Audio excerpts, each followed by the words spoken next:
when my brother sent me a Zoom link to watch the wedding. I paid $50,000 for without a seat.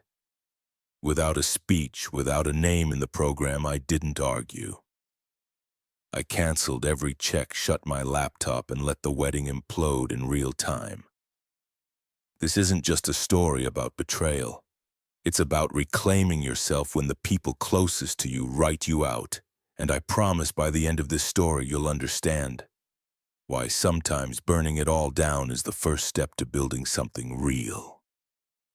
Daniel Harper stared at the blinking notification on his phone screen, his thumb hovering just above it, as if by not touching it he could delay whatever revelation awaited.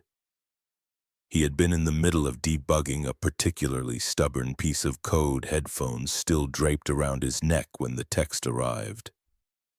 The sender, Jake, his younger brother. The message simple, almost sterile.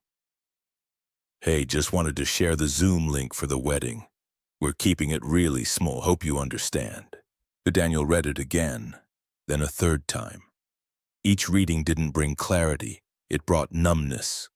There was no greeting, no thank you, not even an explanation, just a link, as if he were some distant acquaintance on the fringe of a guest list. Not the brother, not the man who had poured $50,000 into making that wedding possible. His heart thudded slowly against his ribcage. It wasn't anger that came first. It was disbelief, confusion, then a slow creeping chill. He sat back in his ergonomic chair, eyes tracing the gray Seattle skyline through the window. Rain tapped against the glass in soft, rhythmless patterns. In his apartment, the usual quiet comfort of solitude now felt hollow, like a stage set after the lights go out. How had it come to this? Jake had always been a little careless, but never cruel. Emily, his bride-to-be, was bright, ambitious, and obsessed with creating perfect Instagram moments. Together they were a whirlwind of excitement and aesthetics. When they got engaged, they didn't hesitate to dream big. The problem was they didn't have the means to match their ambitions. Daniel had stepped in, willingly, generously, like a good big brother should. It had started with the flowers. Emily had fallen in love with a European florist who specialized in imported peonies and roses. $20,000. Daniel paid the deposit without blinking. Then came the lighting. Jake said he wanted the ballroom to glow like something out of a movie. Their mom, Martha, called late one night saying, "Jake's stressed. He just wants everything to be perfect. Can you help with the lighting budget?" $15,000 later, the ballroom would indeed shine. The band was next. Jake sent him a YouTube link of a Chicago-based jazz ensemble.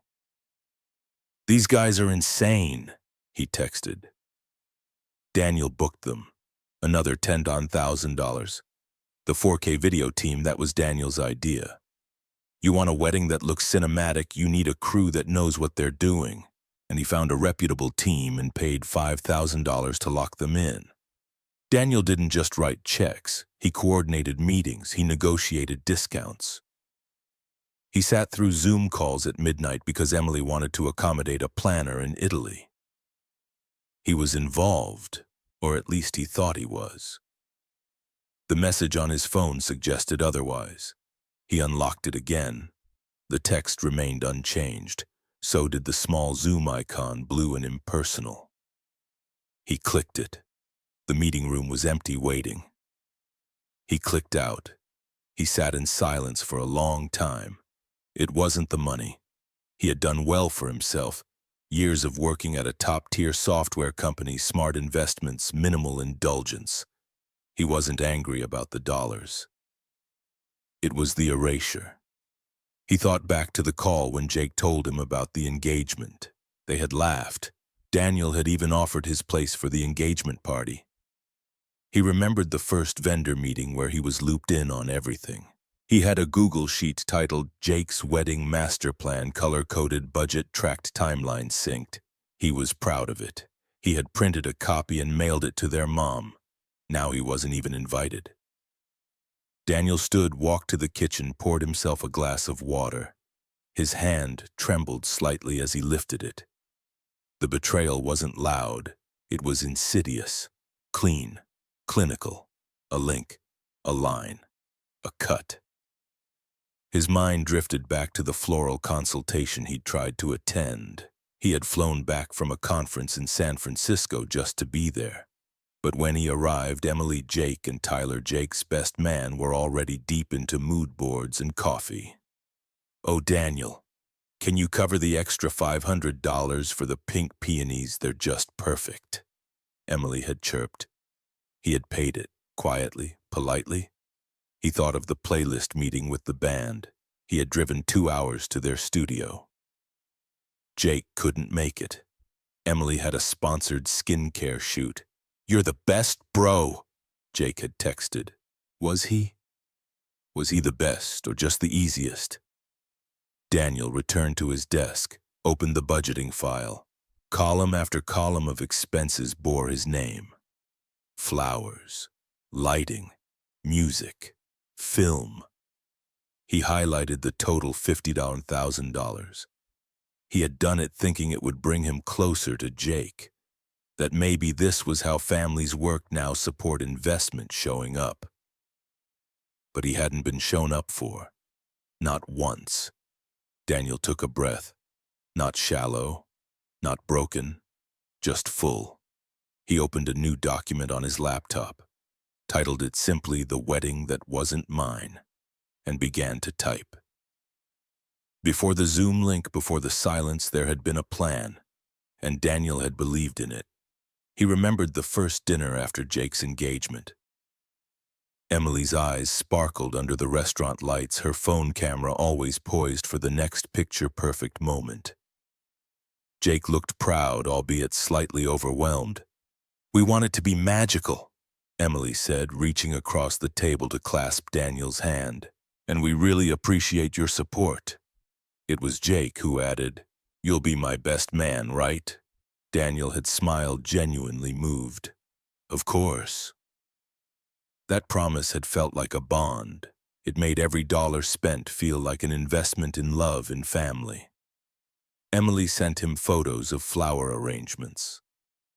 "These are from La Roserie in Provence. Aren't they dreamy?" They were, and they cost $20,000. Daniel paid the deposit that evening. He started taking late meetings to free up daytime hours for wedding planning calls. He drafted schedules, helped pick a venue, even designed a custom wedding logo with a graphic designer friend. It felt like being part of something bigger.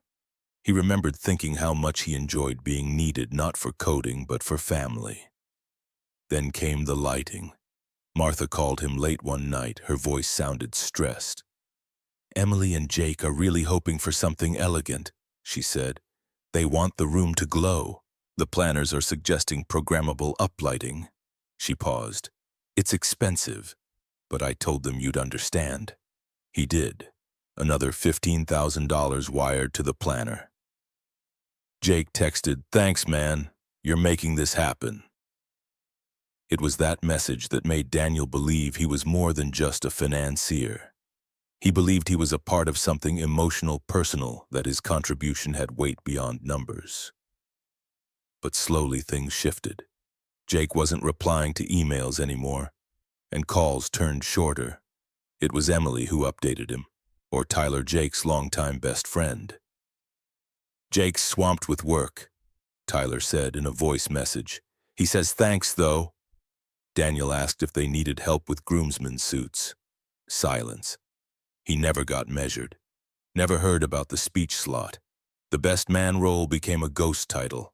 Still he showed up. The band Jake loved, he booked them. $10,000. Spent an afternoon finalizing the set list alone. He even offered to attend a session with them to help synchronize a surprise for the couple. Jake had always wanted to sing a song to Emily. But when Daniel proposed the idea, he was told Tyler already took care of that. The video crew. His idea, he wanted Jake to have a memory, a keepsake. He vetted 3 companies, chose the best, and paid $5,000. They came highly recommended from a colleague in media production. He even met with them twice to brainstorm. When he asked to attend the final walkthrough of the venue, Emily replied, "Oh, Tyler's got it covered, don't stress yourself." Daniel had smiled at his phone, muted the chat, and returned to his code. He started noticing a pattern. He wasn't included, just informed. After decisions were made, after bills were due, each time he reasoned with himself.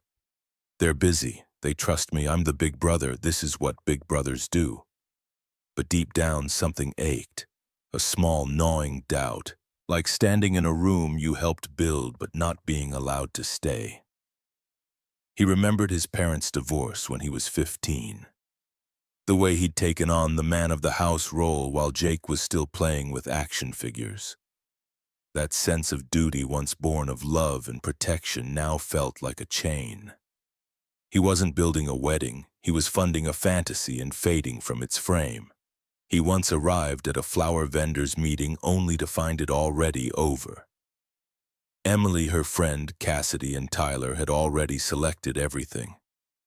"Daniel, we picked the pastel cascade you liked," Emily chirped. "But could you cover the $1 and $200 upcharge?" He nodded. He always nodded. Another time, the planner mentioned in passing that Daniel wasn't included in the wedding rehearsal guest list. "It's a small rehearsal," she said. "Only immediate participants." Wasn't the best man immediate, he thought, but he said nothing.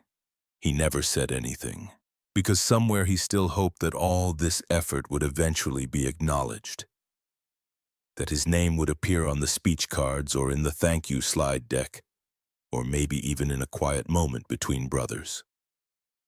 But that moment never came. His friendship with Jake had shifted. Their texts became brief, transactional.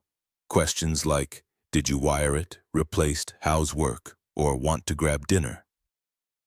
And yet Daniel still believed that the day would come and he'd stand beside his brother and Jake would look over, grateful. That somehow this role as invisible architect would be revealed and appreciated. Instead, all he got was a link. He stared at his budgeting spreadsheet one night, each entry a monument to hopes that were slowly being chipped away. The floral arrangement, the lighting, the band, the film crew. The additional makeup artist Jake didn't tell him about but had billed to his car. Daniel leaned back in his chair, rubbing his eyes.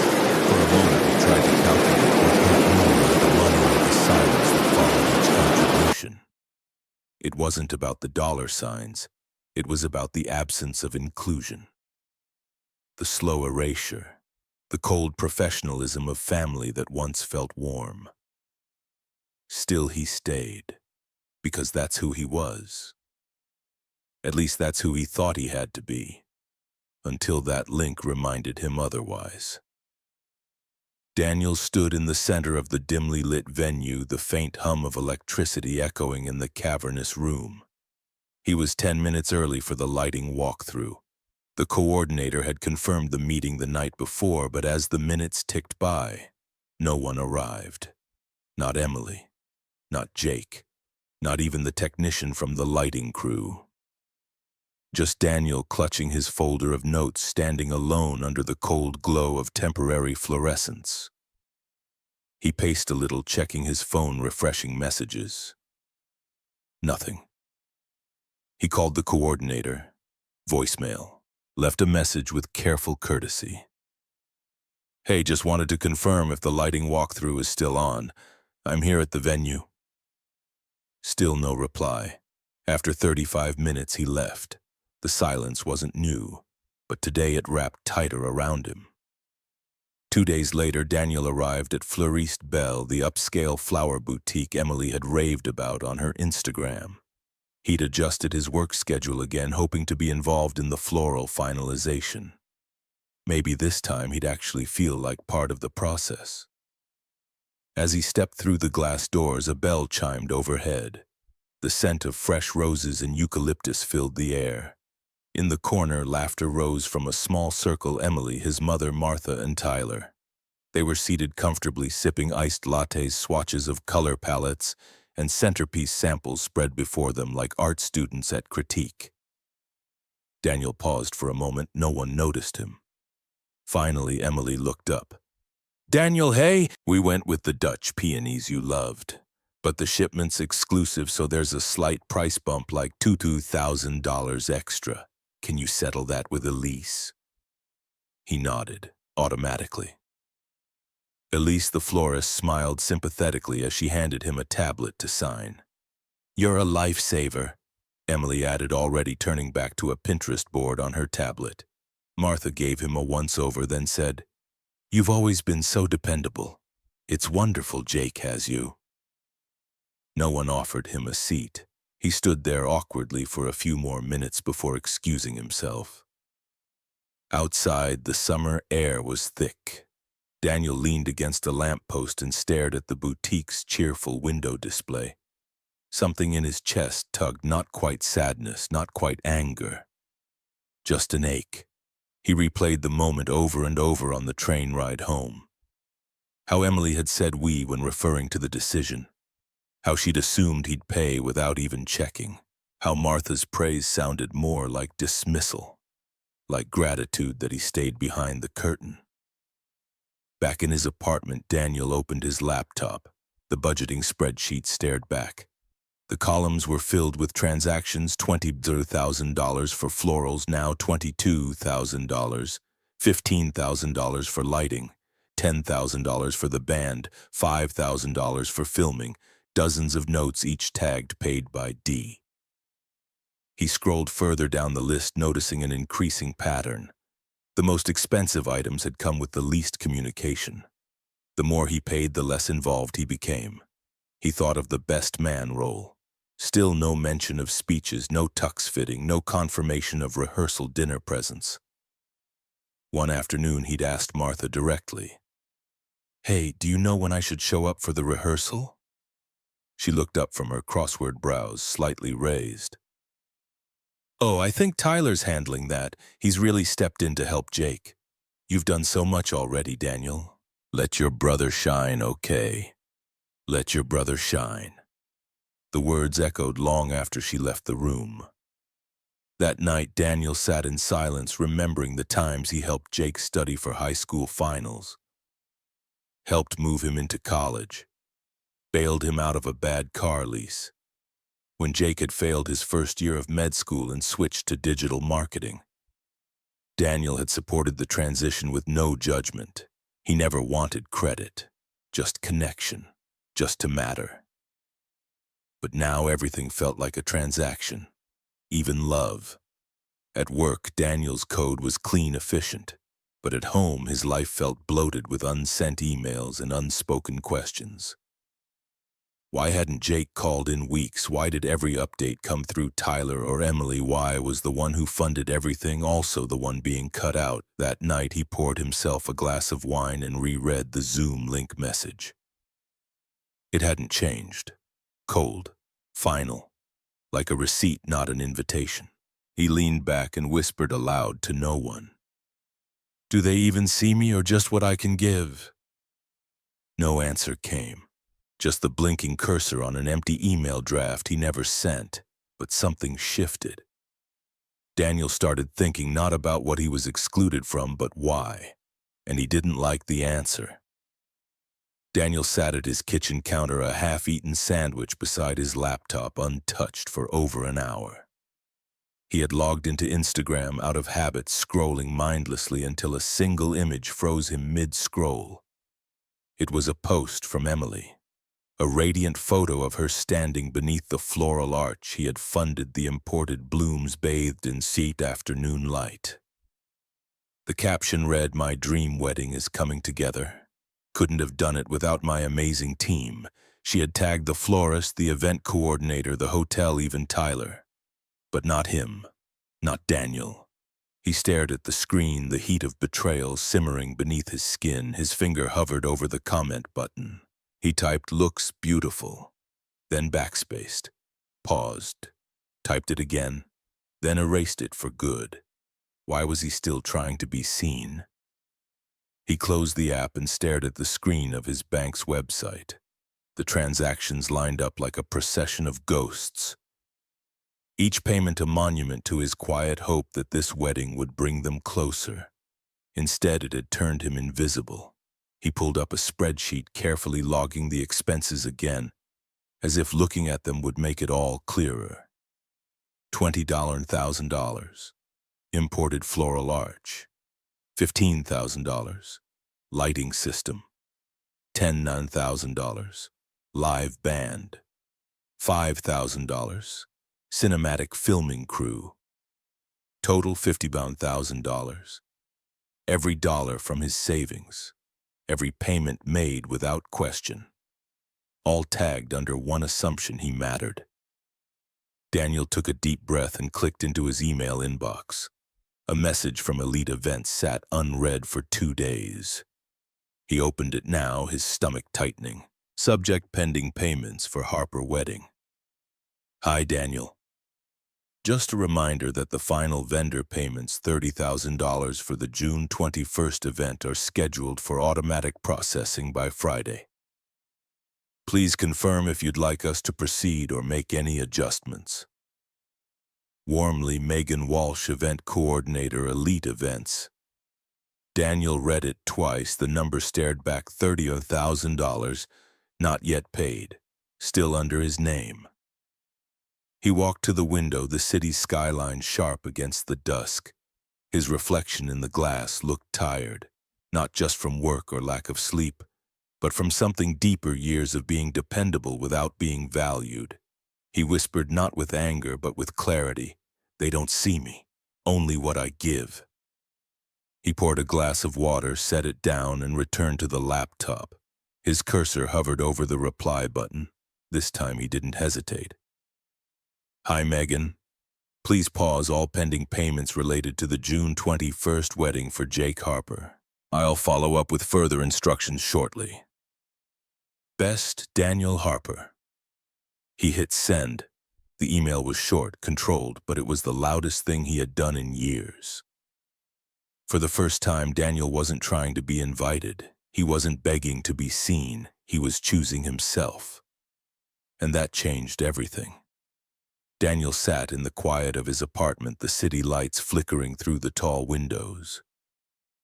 It was late, nearly midnight, but sleep felt like a far-off fantasy. His mind throbbed with questions, emotions swirling like storm clouds: confusion, betrayal, grief, and something newer, fiercer: resolve.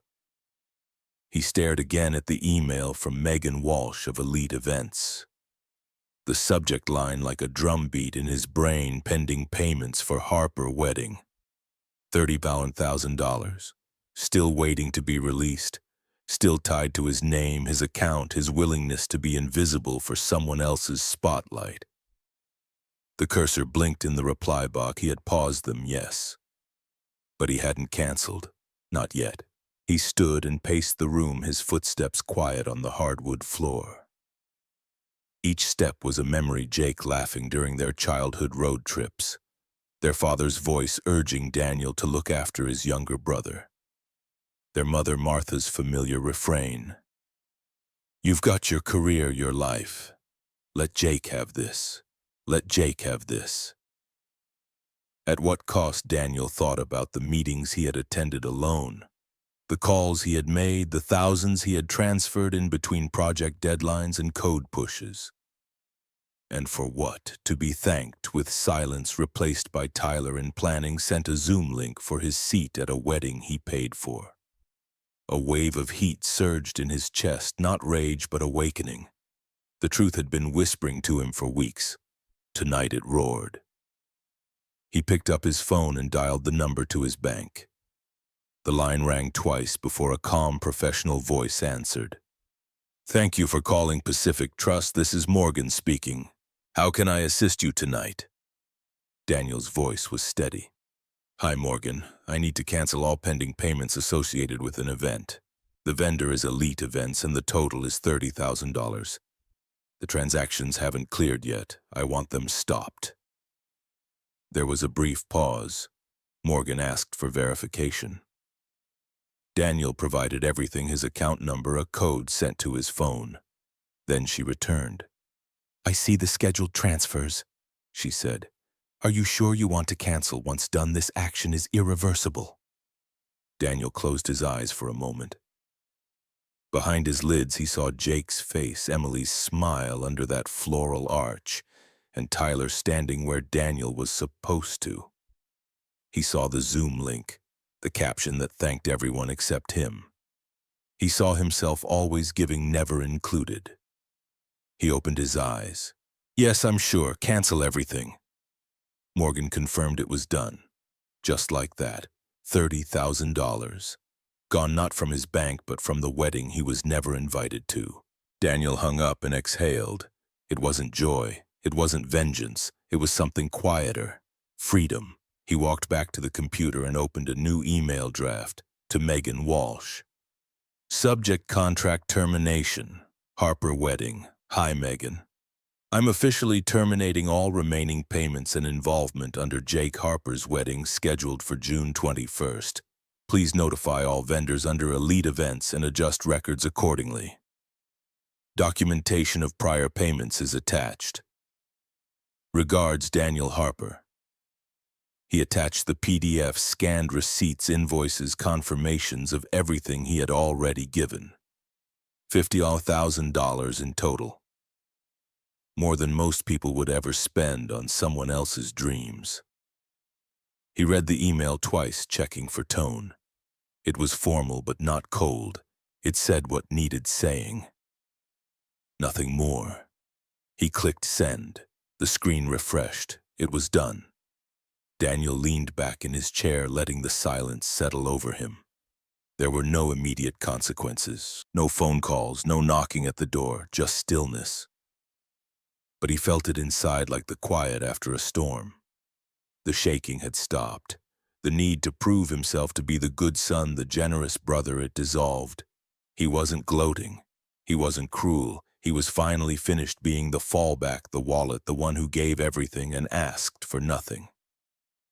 For the first time in years, he had drawn a boundary.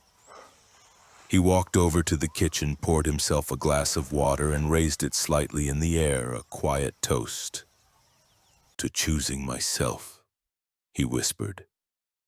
And in that moment, Daniel Harper was no longer the man who funded someone else's fairy tale. He was the man who reclaimed his own story. The transaction confirmation from Pacific Trust pinged into his inbox. Subject: payment cancellation confirmation. Elite Events. $30,000. He opened it and clicked the blue button at the bottom, download confirmation. A small window popped up. Are you sure you want to cancel this payment? This action cannot be undone. Daniel didn't flinch, didn't hesitate. He clicked yes, confirm. The screen refreshed, and just like that, the link was broken. Not just the transaction, but the tie to their expectations, their silence, their entitlement. And Daniel Harper, for the first time in a long time, felt whole. Daniel sat in the quiet of his apartment, the city lights flickering through the tall windows.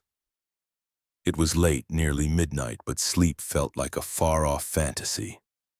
His mind throbbed with questions, emotions swirling like storm clouds, confusion, betrayal, grief, and something newer, fiercer: resolve. He stared again at the email from Megan Walsh of Elite Events, the subject line like a drumbeat in his brain: pending payments for Harper wedding. $30,000. Still waiting to be released. Still tied to his name, his account, his willingness to be invisible for someone else's spotlight. The cursor blinked in the reply box. He had paused them, yes. But he hadn't canceled. Not yet. He stood and paced the room, his footsteps quiet on the hardwood floor. Each step was a memory: Jake laughing during their childhood road trips. Their father's voice urging Daniel to look after his younger brother. Their mother Martha's familiar refrain: "You've got your career, your life. Let Jake have this." Let Jake have this. At what cost, Daniel thought about the meetings he had attended alone, the calls he had made, the thousands he had transferred in between project deadlines and code pushes. And for what? To be thanked with silence replaced by Tyler in planning sent a Zoom link for his seat at a wedding he paid for. A wave of heat surged in his chest, not rage but awakening. The truth had been whispering to him for weeks. Tonight it roared. He picked up his phone and dialed the number to his bank. The line rang twice before a calm professional voice answered. "Thank you for calling Pacific Trust. This is Morgan speaking. How can I assist you tonight?" Daniel's voice was steady. "Hi, Morgan. I need to cancel all pending payments associated with an event. The vendor is Elite Events and the total is $34,000. The transactions haven't cleared yet. I want them stopped." There was a brief pause. Morgan asked for verification. Daniel provided everything, his account number, a code sent to his phone. Then she returned. "I see the scheduled transfers," she said. "Are you sure you want to cancel? Once done, this action is irreversible." Daniel closed his eyes for a moment. Behind his lids, he saw Jake's face. Emily's smile under that floral arch and Tyler standing where Daniel was supposed to. He saw the Zoom link, the caption that thanked everyone except him. He saw himself always giving, never included. He opened his eyes. "Yes, I'm sure. Cancel everything." Morgan confirmed it was done, just like that. $30,000. Gone not from his bank, but from the wedding he was never invited to. Daniel hung up and exhaled. It wasn't joy. It wasn't vengeance. It was something quieter. Freedom. He walked back to the computer and opened a new email draft. To Megan Walsh. Subject: contract termination. Harper wedding. "Hi, Megan. I'm officially terminating all remaining payments and involvement under Jake Harper's wedding scheduled for June 21st. Please notify all vendors under Elite Events and adjust records accordingly. Documentation of prior payments is attached. Regards, Daniel Harper." He attached the PDF, scanned receipts, invoices, confirmations of everything he had already given. $50,000 in total. More than most people would ever spend on someone else's dreams. He read the email twice, checking for tone. It was formal but not cold. It said what needed saying, nothing more. He clicked send. The screen refreshed. It was done. Daniel leaned back in his chair, letting the silence settle over him. There were no immediate consequences, no phone calls, no knocking at the door, just stillness. But he felt it inside like the quiet after a storm. The shaking had stopped. The need to prove himself to be the good son, the generous brother, it dissolved. He wasn't gloating. He wasn't cruel. He was finally finished being the fallback, the wallet, the one who gave everything and asked for nothing. For the first time in years, he had drawn a boundary.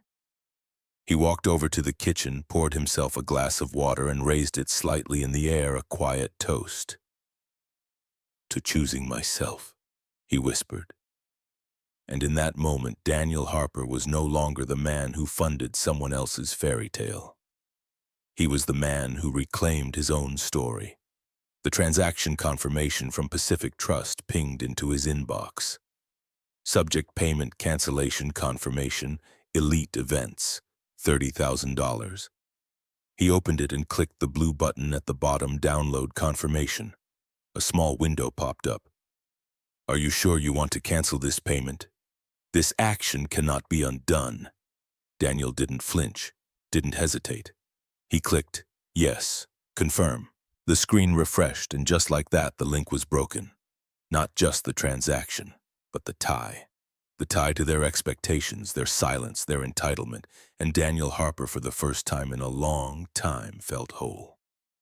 Saturday arrived with the kind of stillness that made the city feel like it was holding its breath. Daniel awoke without an alarm, the light streaming softly through the blinds, He padded into the kitchen, brewed his coffee slowly, and watched the skyline from his apartment window. Seattle shimmered quietly under the morning sun. His phone buzzed. Martha. "Daniel, what did you do? The florist is leaving. They said the payment never came through." He read it, took a sip of coffee. Another buzz. "Tyler. Dude, where are you? It's falling apart. The lighting team won't start setup without confirmation, and Emily's freaking out." Daniel set the phone down. He didn't reply. He walked to his record player, dropped the needle on a vinyl he hadn't played in months. A soft jazz melody filled the apartment. Calm, unapologetic. His phone buzzed again, 3 times in a row. "Martha. You need to fix this. We are all waiting. This is your brother's day." "Jake. I thought you were better than this." Daniel looked at Jake's message longer than the others. It didn't sting the way he expected. He read it again.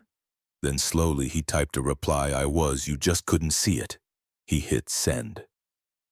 Across town at the wedding venue, chaos simmered. Emily had just posted a story on Instagram trying to stay composed. "A little technical issue, but we'll be right with you guys. Stay tuned, and at wedding day, I'm grateful." Behind her, the arch was half built. The imported peonies were sitting in unconditioned water. The lights were still off. The hotel staff had begun asking questions. Tyler was on his phone, pacing, arguing with the event coordinator, who now refused to proceed without full payment. The atmosphere, once choreographed for perfection, now cracked at the seams. Jake stood alone near the bar, looking at his phone, at Daniel's message. His jaw clenched. Back in his apartment, Daniel sat with his coffee untouched and scrolled past all the missed calls. His inbox was filling again. The event company, Martha, even Emily. He didn't open any of them. Instead, he closed his laptop, turned up the music, and stepped onto the balcony. The city below moved on, indifferent and alive. He felt it in his bones, not guilt, not revenge, something clearer, like breathing after years underwater. The wedding was collapsing, but Daniel wasn't. For the first time in a long time, he felt anchored. And as the morning sun climbed higher, Daniel Harper watched the day unfold from a distance, not as the forgotten brother, not as the financier, but as a man who finally chose himself. The sun had barely moved from its place in the sky when Daniel's phone rang again. This time, the caller ID read Jake, his brother, the groom. Daniel let it ring 3 times before answering. "What the hell, Dan?" Jake's voice burst through the speaker, clipped and furious. "Do you have any idea what you've done? The venue's a mess. Emily is losing it. The guests are confused. Everything's falling apart." Daniel leaned against his kitchen counter, calm. "I didn't ruin your wedding, Jake," he said steadily. "I just stopped being your sponsor." There was a pause. In the background, Daniel heard Emily's voice, shrill and frantic, something crashing, someone sobbing. The chaos was palpable through the phone. Jake lowered his voice. "You said you'd help. You promised." "And I did," Daniel replied. "I helped build every part of it. You just didn't want me there to see it." Jake said nothing. Daniel didn't wait. He ended the call with a tap. Moments later, a voicemail appeared. "Martha." "Daniel." Her voice played softly but sternly. "This isn't how family works. We support each other. We show up. You've embarrassed everyone. You've hurt your brother. Call me." Daniel stared at the screen, thumb hovering. Then he pressed delete. No reply, no more roles to perform. He walked to the balcony, exhaling into the quiet of the afternoon. The music inside continued playing, a soft jazz lull, undisturbed by the world unraveling around his name. He no longer felt like the forgotten sibling, the invisible contributor. He didn't even feel like the rebel. He felt free. The calls would keep coming, the messages too. But Daniel had made peace with the silence after, because in that stillness he had finally chosen clarity over compliance. And he knew now being a good son, a good brother, didn't mean sacrificing yourself for those who only saw your worth in dollars. For the first time, Daniel Harper wasn't holding anyone else's dream together. He was standing in his own. It had been a week since the wedding that never was. The messages had slowed.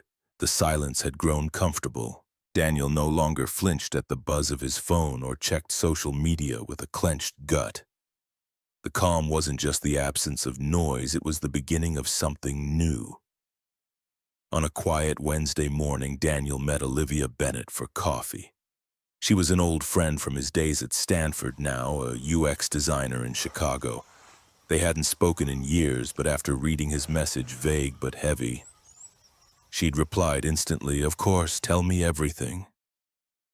They sat near the window of a local cafe, the sunlight catching in Olivia's auburn hair as she stirred her drink. Daniel looked older than she remembered, tired but somehow lighter. "I poured 50 grand into that wedding," he began, voice low. "And when it came time for the actual ceremony, they sent me a Zoom link." Olivia's eyes widened, but she didn't interrupt. She let him speak. Daniel told her everything from the floral arch to the filming crew, from the texts that felt like orders to the silence that followed when the money dried up. His voice shook once, but he kept going.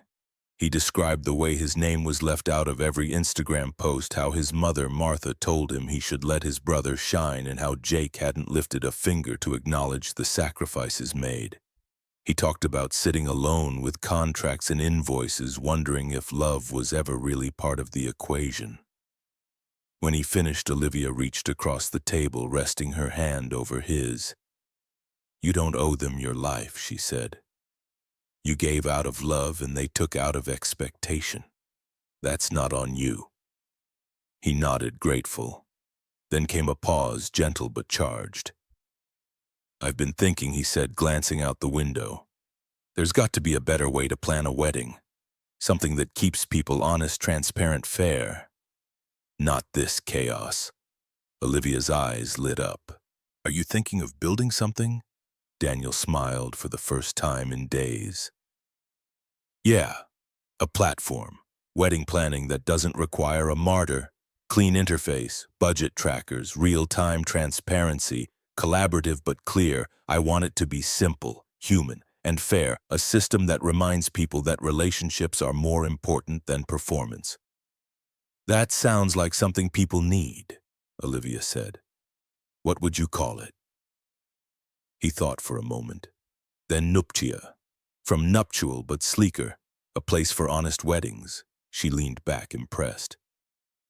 "Daniel Harper, looks like you're finally building something for yourself." That evening they started sketching ideas on napkins. The lines weren't perfect, but the vision was. Olivia took out her iPad and began mocking up a homepage, elegant, intuitive, inviting. She jotted down features, budget locks, task-sharing calendars, gratitude logs. They stayed in the cafe until closing, then moved to Daniel's apartment where they laid everything out on his dining table. Plans, sketches, a whiteboard covered in bullet points. They didn't stop until 2 a.m.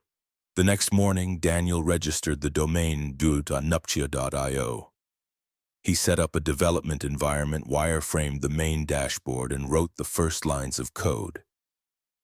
Olivia started drafting the brand identity, minimal warm tones, modern typography. For the first time in a long time, Daniel wasn't building to prove his worth or win someone's approval. He was creating because he believed in the value of his own voice. Later that week, he declined a lunch invite from Martha. He didn't feel the need to explain. Her voicemail still sat in his inbox, but he hadn't listened. Not because he was bitter, but because he no longer needed to be seen by her to feel seen. He sent Olivia a new logo design, a clean, elegant N framed by interlocking rings. She replied with a heart emoji and a note. "This feels right." Daniel smiled. It wasn't just closure, it was a beginning. 2 months later, Nuptia launched its beta version. The homepage was live. A polished dashboard greeted new users with a message. Plan with clarity. Commit with confidence. Couples could sign up, set their budgets, track vendor contracts, and assign tasks transparently. No guesswork. No manipulation. Just honesty. Within the first week, 500 couples registered. Olivia, now the co-founder and head of design, monitored user feedback daily. Daniel managed the tech back-end and product vision, working into the night with a quiet determination he hadn't felt in years.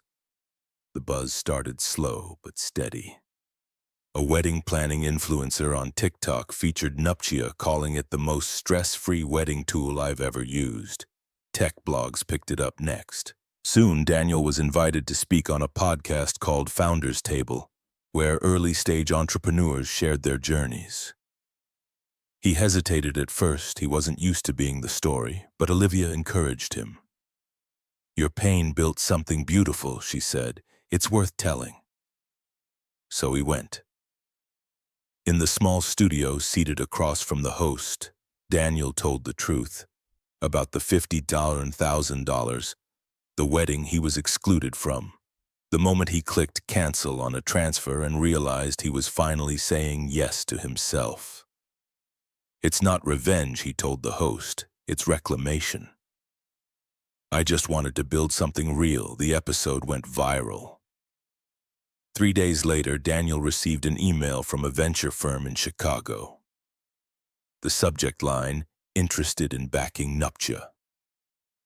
A week later, Nuptia closed a $100,000 seed funding round. The lead investor said, "You've touched a nerve. People are exhausted by performance-driven weddings. You're giving them power back." Daniel thanked them, signed the papers, and walked out of the cafe with the check. Later that evening, as he was closing his laptop, a message popped up from Jake. "Jake, I saw your pitch. You look happy." Daniel stared at it for a moment. He didn't reply. He didn't need to. He just smiled. Then he turned off the screen and looked out the window, the city glowing beneath him. Because finally, he had built something real. And this time it was his. It was a crisp Saturday morning when Daniel found himself walking through Green Lake Park. The leaves had started to turn flickering orange and gold under a soft autumn sun. Couples dotted the trail, some holding hands, others laughing as photographers adjusted their poses near the water. Dogs tugged at their leashes, children darted between benches with chalk in their hands, sketching dreams on concrete. He paused near the footbridge, watching a bride in a simple white dress adjust her veil while her partner whispered something that made her laugh. The sound, genuine light, floated across the breeze.